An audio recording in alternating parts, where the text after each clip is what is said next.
Assalamualaikum, salam sejahtera. Anda sedang menonton Agenda Awani Asia dan sudah tentu ini adalah ruang dan juga platformnya. Kami bawakan diskusi mengenai perbincangan berkaitan dengan perkembangan semasa di peringkat Asia ataupun di peringkat serantau ini. Baik, untuk minggu ini saya ingin membawa anda untuk melihat kepada diskusi mengenai bagaimana untuk kita memahami sentimen dan juga trend bagi pembelajaran pengguna. Kerana kita tahu untuk tahun 2023 kita sering sebelum ini keresahan dan juga kebimbangan yang melanda bukan saja di Malaysia tetapi di peringkat antarabangsa, di peringkat serantau ini masyarakat global takut-takutkan dan juga bimbang berkaitan dengan keadaan ekonomi di peringkat serantau ini. Baik, untuk waktu ini kau boleh saya nak bersama dengan dua tetamu. Yang pertamanya Zhang Hong, wartawan dan juga kumpulan media Cina CMG, dan seorang lagi Profesor Emeritus Dr. Barjoya Badai, Pak Sisi Ekonomi. Prof, kau boleh saya nak mulakan dengan Zhang Hong terlebih dahulu. Zhang Hong, kau boleh diceritakan, saya tahu Zhang baru pulang daripada cuti daripada sambutan Tahun Baru Cina, dan kita tahu untuk tahun ini begitu signifikan sambutan Tahun Baru Cina di China kerana ini pertamanya sektor ekonomi dan juga perayaan sambutan yang dibenarkan pada skala besar-besaran setelah dasar sifar COVID-19 telah pun dimasukkan oleh di pemerintah China, dan kerana saya dimaklumkan berdasarkan statistik terkini yang diumumkan oleh pihak berkuasa China melihat kepada tempoh ataupun percutian Tahun Baru Cina ini cukup signifikan membawa kepada jumlah pergerakan pelancong dalam negeri mencatat angkanya 308 juta menyumbang kepada RMB 375.84 bilion ataupun kalau ditukar daripada ringgit Malaysianya 235.14 bilion kepada pendapatan industri pelancongan. Mungkin pada waktu ini sejauh mana signifikannya untuk tahun 2023 melihat kepada trend dan juga sentimen pembelajaran pengguna, Zhang Hong? Tahun 2023 ini dan khususnya kita dulu sebenarnya masih ada sedikit kebimbangan. Takut nanti kalau seiring dengan itu begitu ramai orang balik ke kampung, mungkin akan ada satu puncak lagi bagi itu COVID-19. Tapi sebenarnya tak ada. Dan kalau berdasarkan statistik dalam cuti panjang selama 7 hari ini, kalau orang yang masuk ke hospital, masuk ke klinik cemas itu menurun sebenarnya lebih 90% kalau berbanding dengan puncak pada bulan Disember tahun lalu. Oleh itu sebenarnya kalau orang Cina menyambut satu Tahun Baru Cina yang cukup meriah dan sihat dan selama di sini, dan ini memang memang signifikan. Dan kalau dulu Fauzi sudah memaklumkan sedikit itu data tentang pelancongan domestik di China, dan memanglah sudah melihat satu peningkatan yang cukup besar. Dan kalau bagi penonton kami di luar negara, saya rasa mereka lebih mementingkan itu jumlah pelancong rentas tempatan, dan jumlah ini dalam 7 hari sebenarnya mencatat 20.87 juta orang, iaitu setiap hari terdapat 410,000 orang keluar masuk di sempadan China. Ini memang menyaksikan satu pemulihan yang cukup merangsang saya rasa. Dan termasuk juga saya lihat ada ramai orang sudah memilih melancong ke Malaysia untuk menghayati suasana Tahun Baru Cina yang cukup saya rasa selain China mungkin hanya di Malaysia yang paling meriah di seluruh dunia saya rasa. Dan oleh itulah saya rasa memanglah inilah data-data yang dikemukakan oleh kerajaan yang dihayati oleh Satria sendiri. Satria menghayati pemulihan ekonomi dari pasaran atau kutipan filem dalam 7 hari ini. Kita tahu kalau tahun ini memanglah ada begitu banyak filem yang baru sudah ditayangkan sempena Tahun Baru Cina. Dan kalau Satria sendiri, saya pun sudah membawa keluarga masuk ke Pawagam untuk menonton filem-filem yang cukup menarik. Dan amat mengejutkan Satria iaitu ketika saya nak menempat tiket, hampir semua Pawagam sudah penuh. Saya tunggu 2-3 hari hingga akhirnya membeli tiket untuk sesi yang paling awal dan masuk ke Pawagam pada pukul 8.30 pagi-pagi untuk menonton satu filem. Dan kalau dalam 7 hari ini sebenarnya kalau pasaran filem Cina berjaya menarik lebih 130 juta orang penonton masuk pawagam untuk menonton filem. Dan kalau kutipan filem tersebut mencatat 4,3 bilion ringgit dalam 7 hari sahaja. Dan saya rasa ini semuanya sudah memperlihatkan satu isyarat yang cukup boleh dikatakan merangsang kepada China dan juga kepada seluruh dunia. Kita pun sudah menyaksikan kalau PBB baru ini sudah mengeluarkan satu laporan situasi dan prospek ekonomi tahun ini dan menurut jangkaan PBB kalau dunia pada tahun ini akan menghadapi kemerosotan. Dan kalau pertumbuhan ekonomi hanya mencatat 1,9%. Tapi bagi China, jangkaan ini mencatat 4,8%. Bahkan kalau PBB pun menyifatkan ini akan menjadi satu bencana bagi ekonomi serantau di Asia Timur ini. Dan kalau kita lihat IMF juga, pada 30 Januari lalu, pihak IMF juga meningkatkan jangkaan terhadap ekonomi China. Dulu dia jangka kalau pertumbuhan ekonomi China pada tahun ini mencatat 4%. Tapi baru ini sudah diubah suaikan menjadi 5,2%. Saya rasa ini semuanya bukan hanya akan merupakan satu berita yang baik bagi orang China. Saya rasa juga bagi semua kawan-kawan di rantau ini ada hubungan yang cukup rapat dalam perdagangan dan juga pelaburan dengan China, termasuk juga Malaysia dan Asia Tenggara. Prof, menarik bila kita dengar Zhang Hong berkongsi tentang inilah kali pertama untuk tempoh 3 tahun bila rakan-rakan kita di China secara khususnya dapat menyambut sambutan tahun baru China dan secara tak langsung ia dapat memantap dan juga merangsang kembali ekonomi China secara khususnya. Mungkin untuk waktu ini, Prof boleh kongsikan, kita dah melalui tahun 2023 ni, dah sebulan yang pertama tu dah berlalu. Tetapi ada beberapa kegusaran dan juga kebimbangan berkaitan dengan kos sara hidup, inflasi dan bagaimana ia mengubah cara dan juga corak perbelanjaan pengguna. Mungkin Prof boleh beri sedikit bayangan dan juga realiti di Malaysia secara khususnya. Terima kasih Cik Fazli. Kita mula dengan melihat daripada indeks keyakinan pengguna. Indeks keyakinan pengguna ini mengukur keyakinan pengguna-pengguna tentang prospek ekonomi masa depan sehingga ini akan membolehkan mereka membuat keputusan sama ada untuk berbelanja atau untuk berjimat. Dan kita lihat bahawa indeks keyakinan pengguna stabil. Dia tidak meningkat dengan banyak tapi dia tidak menurun juga. Dan kemudian kita melihat gejala ataupun gelagat pengguna. Pengguna di Malaysia ni telah mewujudkan satu gelagat baru, kemaru untuk makan di luar, dapat makanan dari luar. Itu telah menyebabkan peningkatan perbelanjaan di dalam sektor makanan, sektor restoran dan tempahan makanan ke rumah. Dan kemudian kita lihat sektor pelancongan kerana isi rumah di Malaysia telah lama terkurung, mereka memberanikan diri juga untuk pergi melancong sekurang-kurangnya dalam negeri. Ke luar negeri pun mereka memberanikan diri. Kalau kita tengok kadar orang yang pergi ke umrah, pergi melancong, terutamanya ke negara seperti Turki. Kemudian kita melihat juga perayaan. Di Malaysia ni kita berbagai bangsa, agama dan keturunan. Jadi perayaan saling beriring satu demi satu, daripada perayaan kaum India, kemudian untuk Christmas, kemudian Tahun Baru, kemudian Cina, kemudian lepas ni kita akan menunggu perayaan untuk kaum Melayu dan agama Islam. Jadi semua ini sebenarnya memberikan secara tidak langsung keyakinan kepada pengguna-pengguna untuk terus berbelanja.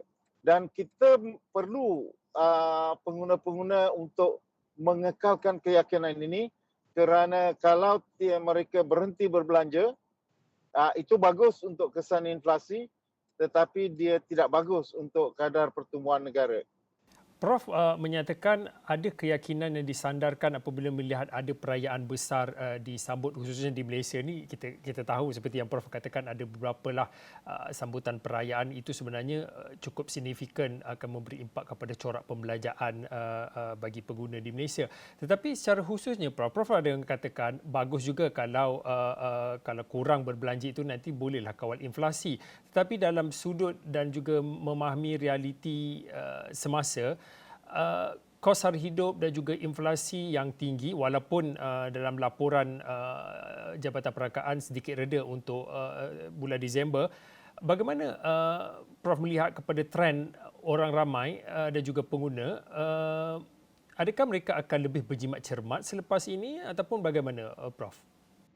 Okay, apa yang kita harapkan berlaku ialah penjimatan berlaku sedikit dalam perbelanjaan untuk makanan, terutama makanan di luar dan juga makanan di restoran atau kedai makan. Kerana ini yang memberikan tekanan yang besar, indeks inflasi ke atas makanan dimasak di luar dan restoran menurun sedikit, tetapi kadar penurunannya dia meningkat, tapi kadar peningkatannya jauh lebih tinggi daripada kadar peningkatan daripada makanan mentah dan juga barang-barang lain.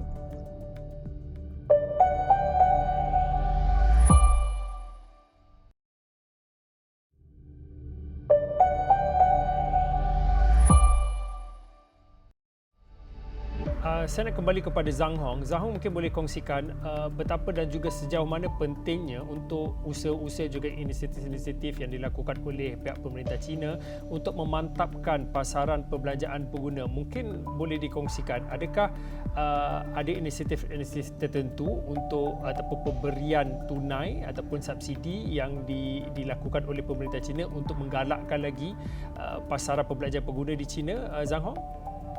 Ya, saya rasa kalau bagi berbagai negara di dunia dulu sebenarnya sudah ada pengalaman, iaitu setelah dasar kawalan wabak dibatalkan.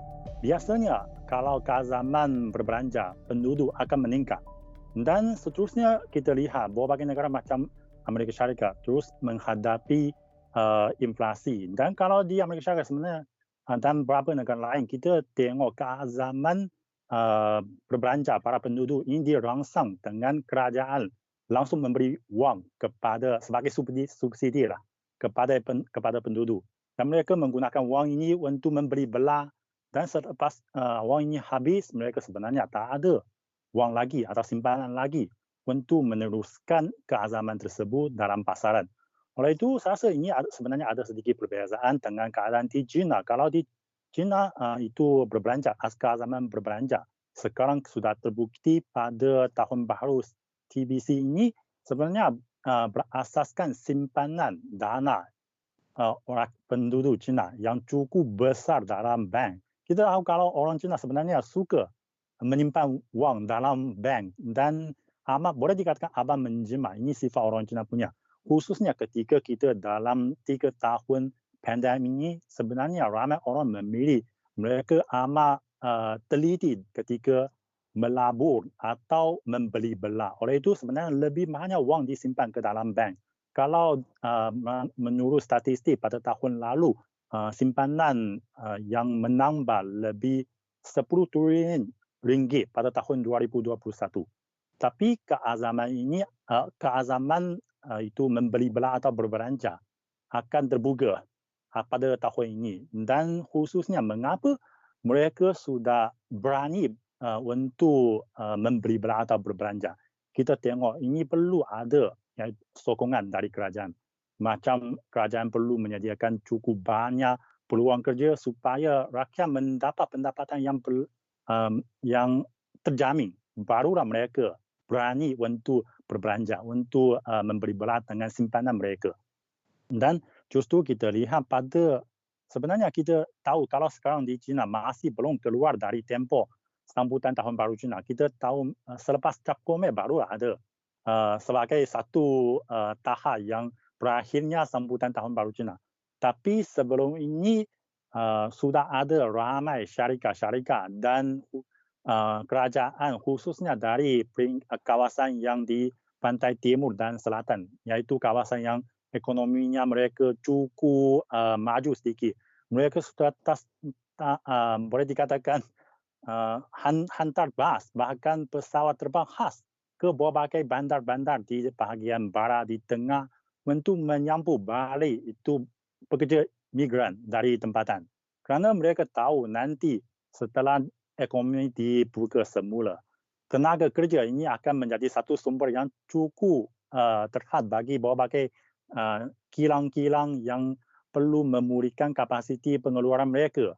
Jadi mereka mengeluarkan banyak syarat yang cukup bagus, bahkan mengadakan majlis untuk di tempatan untuk merekrut lebih banyak tenaga kerja yang baru untuk pergi ke kawasan pantai timur dan pantai selatan untuk membangkitkan ekonomi tempatan. Jadi sebenarnya ini semuanya menjamin kalau khususnya golongan macam pekerja migran, mereka sudah akan disediakan peluang kerja dan juga bayaran yang cukup memuaskan. Nanti mereka barulah bersedia untuk memberi belah atau berbelanja. Dan satu unsur iaitu kita tengok kalau sudah 3 tahun, sebenarnya keazaman berbelanja di China terkawal pada satu rendah yang cukup, satu tahap yang cukup rendah. Tapi sekarang kita lihat sudah sampai waktu untuk dipulihkan semula. Dan oleh itu, ramai orang akan memilih beli belah lagi atau melancong ke luar negara lagi. Ini semuanya akan menjadi bencana kepada ekonomi. Oleh itu, saya rasa berbeza dengan keadaan di barat, iaitu mereka ekonomi atau perbelanjaan itu dirangsang dengan subsidi jangka pendek. Di China, kita berasaskan simpanan wang dan juga ada satu unsur yang amat penting, iaitu dengan dasar kewangan yang cukup stabil di China, kerajaan China punya. Dan satu lagi itu, kalau krisis kewangan dan krisis tenaga atau krisis makanan, tambah lagi itu konflik geopolitik, sebenarnya dia tidak membawa impak yang cukup besar kepada dalam negara China. Ini semuanya menjamin nanti kita boleh katakan keazaman berbelanja penduduk China adalah berlarutan cukup panjang, dan pada masa yang sama inflasi juga mungkin ada tapi akan terkawal. Prof, menarik apa yang dikongsikan oleh Zhang Hong ni, kerana seringkali apabila kita bercakap tentang inflasi, kos sara hidup yang tinggi ini dan juga bagaimana nak merangsang pendapatan rakyat, kita sering melihat kepada subsidi dan juga pemberian bantuan tunai. Tapi dikongsikan oleh Zhang Hong, apa yang inisiatif yang diambil oleh pemerintah di China adalah melihat kepada simpanan dan juga tabungan lah untuk rakyat mereka sendiri. Ini perkara ini sebenarnya sudah lama dibincangkan, tetapi jarang-jarang kita ketengahkan apabila waktu-waktu yang boleh dikatakan begitu sukar pada waktu ini. Pandangan Prof, dana simpanan perlu diperkuatkan demi menghadapi ketidaktentuan cabaran ekonomi pada waktu ini. Ya, betul lah. Kalau kita lihat bahawa strategi di negara seperti Jepun, dia kadar tabungannya sangat tinggi, lebih daripada 40% daripada pendapatan bulanan penduduk pergi kepada tabungan, dan sampai ke suatu masa ini menyebabkan jumlah perbelanjaan sangat rendah berbanding dengan KDNK, sehingga kerajaan terpaksa memaksa rakyat untuk berbelanja untuk memastikan ekonomi terus meningkat. Kalau tidak, ekonomi akan menjadi stagnan. Ini telah berlaku di Jepun selama 20 tahun. Misalnya ekonomi Jepun dianggap tidur kerana rakyatnya tidak mahu berbelanja. Jadi sekarang kerajaan cuba menggalakkan rakyat Jepun untuk berbelanja. Di Malaysia mungkin situasinya agak berbeza sedikit, kerana di Malaysia kita ada kaedah simpanan paksa melalui KWSP. Setiap bulan semua pekerja dipaksa untuk menyimpan 24% daripada jumlah pendapatannya, semua pekerja, dan ini menjadi satu bentuk simpanan, dan baki yang lain dianggap sebagai baki yang boleh dibelanja, dan itu yang dibelanjakan oleh pekerja. Dan di Malaysia semua pekerja akan meminjam untuk membeli rumah, membeli kenderaan. Jadi jumlah baki yang boleh dibelanjakan sebenarnya hanya lebih kurang 1/3 daripada jumlah pendapatan bulanan. Dan ini sebenarnya yang menyebabkan mengekang sedikit kadar pertumbuhan yang disebabkan oleh perbelanjaan persendirian. Di Malaysia, perbelanjaan persendirian mengakaunkan 65% daripada kadar pertumbuhan ekonomi. Jadi kalau isi rumah tidak berbelanja, kadar pertumbuhan ekonomi akan nampak rendah, walaupun industri berkembang dengan pesat. Jadi ini mungkin di masa akan datang kita memerlukan strategi baru. Bagaimana di satu pihak kita nak menggalakkan rakyat untuk berbelanja, tetapi di satu pihak yang lain kita nak meningkatkan juga tabungan mereka. Kerana KWSP sudah dibuktikan satu kaedah tabungan yang tidak berupaya untuk menyediakan pekerja untuk bersara di Malaysia. Di Malaysia daripada 7.1 juta pencarum-pencarum yang formal, maknanya hanya kurang daripada 30% yang dianggap akan berupaya untuk bersara dengan simpanan RM250,000, yang merupakan satu jumlah yang sangat kecil. Jadi ini memerlukan perhatian. Tentulah seperti Zamhong kata, akhirnya penyelesaiannya ialah meningkatkan pendapatan, mewujudkan produktiviti yang tinggi dan akhirnya memberikan tambahan keupayaan berbelanja kepada isi rumah ini. Prof, saya ada lebih kurang daripada 2 minit pada waktu ini. Mungkin boleh dikongsikan. Tadi Prof ada kata kita perlu melihat kepada strategi baru untuk meningkatkan corak dan juga daya pembelian atau perbelanjaan pengguna. Mungkin boleh dikongsikan apa cadangan Prof selain daripada kita melihat subsidi pemberian bantuan tunai dan juga bagaimana kita nak tambahkan pendapatan rakyat ini. Kita ambil kira dengan realiti dan juga kesempatan yang ada pada ketika ini. Kita ambil kira pembukaan ekonomi, pembukaan semula ekonomi baik Malaysia dan juga kebanyakan negara termasuklah di China, dan juga pembukaan pintu sepadan antarabangsa ini juga cukup penting untuk kita melihat kepada rangsangan untuk sektor perbelanjaan pengguna. Secara keseluruhan, apa lagi strategi baru yang boleh difikirkan untuk merangsang perbelanjaan pengguna ni, Prof? Okey, saya melihat bahawa kita perlu mempunyai rancangan yang lebih berjangka panjang untuk pengguna. Contohnya, kita perlu ada satu sistem perlindungan sosial yang sangat komprehensif, yang meliputi perlindungan kesihatan, perlindungan pendidikan, perlindungan malapetaka awan dan sebagainya. Tapi ini boleh dibuat melalui kaedah belanjawan. Contohnya, kalau sekiranya setiap isi rumah apabila mereka berbelanja, mereka secara automatik mengasingkan 1% atau 2% daripada apa yang mereka belanjakan itu dan dimasukkan ke dalam tabung endowment yang boleh diuruskan melalui sistem perbankan. Sebenarnya dia mewujudkan perbelanjaan dan mewujudkan tabungan di masa yang sama. Dan tabungan ini boleh dikembangkan sebagai skim perlindungan. Di dalam jangka panjang dia menjadi satu skim perlindungan yang menjadi penggenap kepada sistem KWSP yang kita sedia ada. Okey, baik. Terima kasih Profesor Emeritus Dr. Barjo Badai, Prof adalah Penasihat Ekonomi, dan seperti tadi kita bersama dengan Zhang Hong, wartawan kumpulan media Cina CMG, di mana kedua-dua tetamu pada malam ini berkongsi pandangan melihat kepada apa trend dan juga sentimen yang boleh kita fahami dan kita bacakan apabila kita melihat kepada sektor perbelanjaan pengguna dengan ambil kira situasi turun naik pemulihan ekonomi bukan saja di peringkat Malaysia ataupun China, di peringkat selantak ataupun di peringkat antarabangsa ini. Saya kira itu saja untuk waktu ini. Agenda Awani Asia, saya Fauzin, kita jumpa lagi.